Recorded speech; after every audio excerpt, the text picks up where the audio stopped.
ಅವರಿಗೆ ಹಾಗೂ ಕಾರ್ಯಕ್ರಮಕ್ಕೆ ಬಂದಿರದಂಥ ಎಲ್ಲರಿಗೂ ಶುಭಾಶಯಗಳನ್ನು ಹೇಳ್ತಾ, ಬಾಬು ಜಗಜೀವನವರು ಸತತವಾಗಿ 30 ವರ್ಷಗಳ ಕಾಲ ಏನು ಸಂಸತ್ನಲ್ಲಿ ಅವರ ಅಧಿಕಾರವನ್ನು ಚಲಾಯಿಸಿ, ಬಾಬು ಜಗಜೀವನರಾಮ್ ಮತ್ತು ಅಂಬೇಡ್ಕರ್ ಅವರು ನಮಗೆ 2 ಕಣ್ಣುಗಳಿದ್ದಂಗೆ, ಆ 2 ಕಣ್ಣುಗಳಿಗೆ ಸಮಾನಾಗಿ ಸಮಾನತಾ ಸೌಧದಲ್ಲಿ ಅವ್ರ ಜೊತೆಯಲ್ಲಿ, ಅಂಬೇಡ್ಕರ್ ಜೊತೆಯಲ್ಲಿ ಬಾಬು ಜಗಜೀವನರಾಮ್ ಅವರ ಪ್ರತಿಮೆನ ಮಾಡಬೇಕು ಮುಂದಿನ ದಿನಗಳಂತ ಶಾಸಕರಲ್ಲಿ ಮನವಿ ಮಾಡ್ಕೊಳ್ತಾ ಇದ್ದೀವಿ. ಅವರೊಬ್ಬರೇ ಇದ್ದಾರೆ, ಅವ್ರ ಜೊತೆಗೆ ಅವರು ಇದ್ದರೆ ಮುಂದಿನ ದಿನಗಳಲ್ಲಿ ಅವ್ರು ಪೂಜೆ ಮಾಡೋದಕ್ಕೆಲ್ಲ ಒಟ್ಟಾಗೋದು ನಮಗೆ ಅನುಕೂಲ ಆಗುತ್ತೆ ಅನ್ನೋ ಒಂದು ಮಾತನ್ನ ಅವರ ಶಾಸಕರಲ್ಲಿ ಮನವಿ ಮಾಡ್ಕೊಳ್ತಾ ಇದ್ದೀವಿ. ಜೈ ಭೀಮ್. ಸತ್ಯನಾರಾಯಣ ಅವರು ಒಂದು ಬೇಡಿಕೆಯನ್ನು ಇಟ್ಟಿದ್ದಾರೆ. ಆ ಬೇಡಿಕೆ ಕೂಡ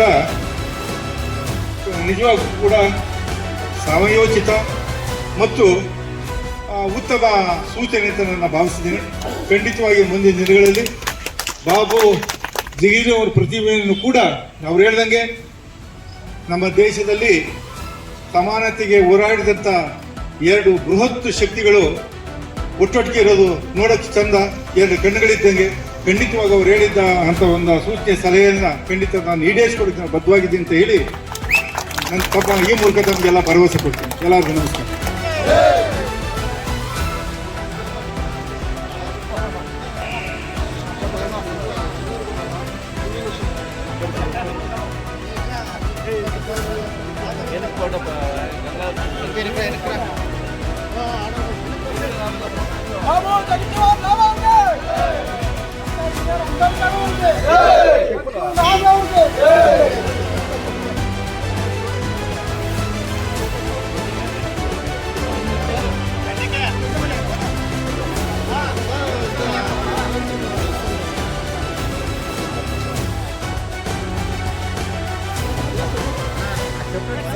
ಮಾನ್ಯ ಪುಟ್ಟಸ್ವಾಮಿಗೌಡ ಸಾಹೇಬ್ರೆ ಹಾಗೂ ನಮ್ಮ ತಹಶೀಲ್ದಾರ್ ಆದಂತಹ ಅರವಿಂದ್ ಅವರೇ, ಸಮಾಜ ಕಲ್ಯಾಣ ಇಲಾಖೆ ಚನ್ನಪ್ಪನವರೇ, ಹಾಗೂ ಎಲ್ಲ ದಲಿತ ಮುಖಂಡರೇ ಹಾಗೂ ಎಲ್ಲ ಸಾರ್ವಜನಿಕರು, ಎಲ್ಲರಿಗೂ ಪ್ರಥಮವಾಗಿ ಬಾಬೂಜಿ ಅವರ ಹೆಚ್ಚು ಫೇಮಸ್ಸು ಬಾಬು ಜಗಜೀವನ್ ರಾಮ್ರವರು.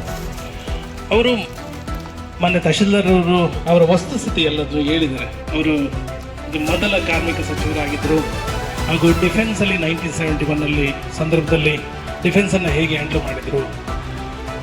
ಅದರ ಹೊರತಾಗಿ ಒಂದು ಸಮುದಾಯದ ಬಾಬು ಜಗಜೀವನ್ ರಾಮ್ ರವರ ಸಮುದಾಯ ಪ್ರತಿನಿಧಿಗಳಾಗಿ ಆ ಒಂದು ಚರ್ಮವಾದ್ಯವನ್ನು ನುಡಿಸೋದ್ರ ಮುಖಾಂತರ ಮಾನ್ಯ ಶಾಸಕರು ವೇದಿಕೆಯ ಮೇಲೆ ಆಸೀನರಾಗಿರ್ತಕ್ಕಂತಹ ಗೌರಿಬಿದನೂರಿನ ಜನಪ್ರಿಯ ಶಾಸಕರಾದಂಥ KH ಪುಟ್ಟಸ್ವಾಮಿಗೌಡ ಸರ್ ಅವರೇ, ಗೌರಿಬಿದನೂರಿನ ತಾಲೂಕ್ ಪಂಚಾಯತ್ನ ಇಒ ಅವರಾದಂಥ ಹೊನ್ನೆಯರವರೇ,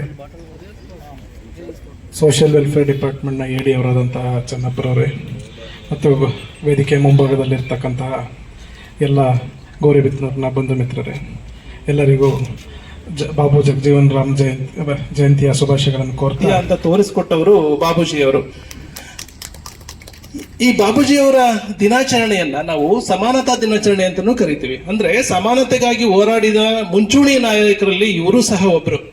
ಜೊತೆಗೆ ಸುಭಾಷ್ ಚಂದ್ರ ಬೋಸ್ ಇದ್ರಲ್ಲ, ಸುಭಾಷ್ ಚಂದ್ರ ಬೋಸ್ ಅಂತಹ ಅಸಾಮಾನ್ಯ ಸ್ವಾತಂತ್ರ್ಯ ಹೋರಾಟಗಾರರಿಂದ ಸ್ಫೂರ್ತಿ ಪಡೆದಂತವರು ಒಂದು ಉರುಪು ಬರುತ್ತೆ. ಆ ರೀತಿಯ ಉರುಪಿನಿಂದ ಉರುಪುಗೊಂಡಂತವರು ನಮ್ಮ ಬಾಬೂಜಿಯವರು. ಆ ಬಾಬೂಜಿಯವರ ಮಾತು ಕೇಳಿದ ತಕ್ಷಣ ನಿಮ್ಮಲ್ಲಿ ಒಗ್ಗಟ್ಟು ಹೇಗೆ ಬರಬೇಕು ಅಂದ್ರೆ ನಾವು ಹೇಗೆ ಸ್ವತಂತ್ರ ಹೋರಾಟ ಮಾಡಿದ್ವಲ್ಲ ಅದೇ ರೀತಿಯ ಒಗ್ಗಟ್ಟು ನಿಮ್ಮಲ್ಲೆಲ್ಲ ಒಂದಾಗ್ಬೇಕು.